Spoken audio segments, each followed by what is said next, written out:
40,000 electric motorcycles, 1,000 electric रिक्शे रवा माली साल में सब्सिडाइज कीमत पर फराहम किए जाएंगे। वफाकी हुकूमत की न्यू एनर्जी व्हीकल पॉलिसी पर अमल शुरू कर दिया गया। वजारत सनत व पैदावार के मुताबिक इलेक्ट्रिक मोटरसाइकिल पर 80,000 और इलेक्ट्रिक रिक्शों और लोडर्स पर 4 लाख रुपए तक सब्सिडी दी जाएगी। सब्सिडाइज रेट पर वसूल के लिए ऑनलाइन दरखास्तें 30 सितंबर तक वसूल की जाएंगी। बिस्मिल्लाहिर्रहमानिर्रहीम। अस्सलामु अलैकुम नाज़रीन, मैं आपको खुशामदीद कहता हूँ आपके अपने चैनल मालूमाती पॉइंट पर। अल्लाह पाक से दुआ है कि वो हम सब के लिए आसानियाँ पैदा करे और पाकिस्तान को तरक्की की राहों पर गामज़न करे।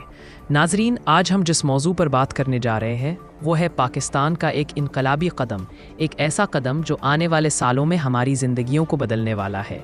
जी हाँ, मैं बात कर रहा हूँ वज़ीर आज़म पाकिस्तान की तरफ से शुरू की जाने वाली न्यू एनर्जी व्हीकल पॉलिसी 2025 की। ये सिर्फ एक आम पॉलिसी नहीं बल्कि पाकिस्तान में एक बरक़ी इनकलाब की शुरुआत है। नाज़रीन, सबसे पहले ये समझ लेते हैं कि ये पॉलिसी है क्या।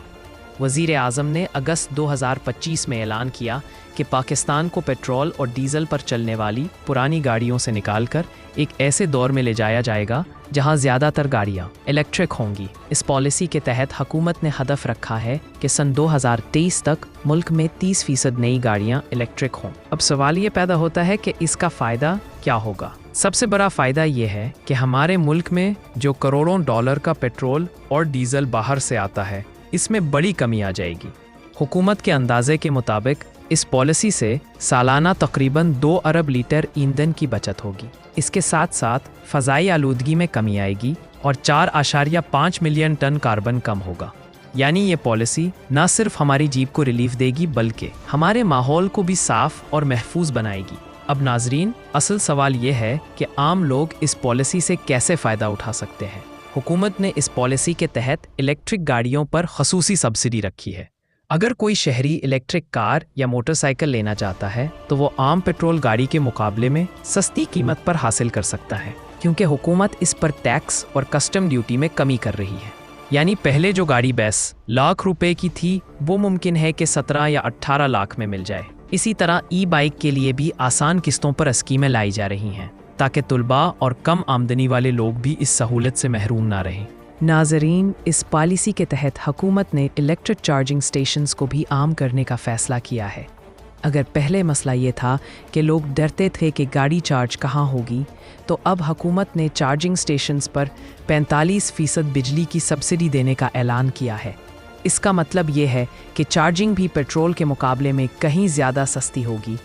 हुकूमत चाहती है कि हर बड़े शहर और हर अहम शाहरा पर चार्जिंग स्टेशन मौजूद हों ताकि लोगों को कोई परेशानी ना हो।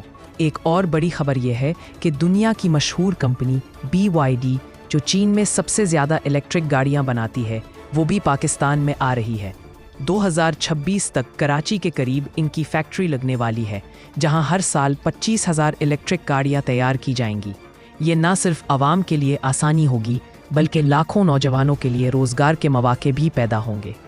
नाजरीन, अब बात करते हैं कि अगर आप ये सहूलत लेना चाहते हैं तो आपको क्या करना होगा। सबसे पहले हुकूमत की तरफ से जो भी इलेक्ट्रिक व्हीकल स्कीमें शुरू की जाएंगी उनकी तफसील वज़ारत तवानाई और वज़ारत सनत व पैदावार की वेबसाइट्स पर दस्तयाब होगी। आपको वहां जाकर दरख्वास्त देनी होगी और इसके बाद आपको सब्सिडी और आसान इकसात का तरीका समझा दिया जाएगा। इसी तरह अगर आप ई बाइक लेना चाहते हैं तो पंजाब और दीगर सूबाई हुकूमतों ने पहले ही स्कीमें शुरू कर दी हैं, जैसे कि तलबा के लिए आसान इकसात पर मोटरसाइकिल। ये सब अब इलेक्ट्रिक वर्जन में भी मिलने वाला है। नाजरीन, सोचने की बात यह है कि जिस तरह पहले मोबाइल फ़ोन एक लग्जरी चीज़ था और आज हर किसी के पास है, इसी तरह आने वाले 5 से 7 साल में इलेक्ट्रिक गाड़ियाँ भी आम हो जाएंगी। आज अगर आप इस पॉलिसी से फ़ायदा उठाकर नई गाड़ी या बाइक लेते हैं तो यकीनन कल आप सबसे आगे होंगे, क्योंकि पेट्रोल की कीमतें कभी कम नहीं होती, सिर्फ बढ़ती हैं। मगर बिजली, ख़ास तौर पर जब आपके घर पर सोलर पैनल लगे हो, तो आप तकरीबन मुफ्त में गाड़ी चला सकते हैं। नाजरीन, ये पॉलिसी सिर्फ एक हुकूमती ऐलान नहीं बल्कि एक मुस्तकबिल की ज़मानत है। ये एक ऐसा मौका है कि हम सब मिलकर पाकिस्तान को साफ़, जदीद और तरक्की याफ्ता मुल्क बना सकते हैं। हमें चाहिए कि हम खुद भी इस तरफ कदम बढ़ाएं और दूसरों को भी इस तरफ आने की तरगीब दें। आखिर में नाजरीन, اگر آپ چاہتے ہیں کہ آپ کو اس پالیسی کے ہر نئے اعلان کی مکمل اور درست خبر ملتی رہے تو آپ ہمارے چینل معلوماتی پوائنٹ کے ساتھ جڑے رہیے۔ ہمارا مشن ہے آپ تک سچی، مکمل اور آسان معلومات پہنچانا تاکہ آپ کے فیصلے زندگی میں آسان ہو سکیں۔ اللہ تعالیٰ پاکستان کو کامیاب کرے اور ہمیں ترقی کی راہوں پر چلنے کی توفیق دے۔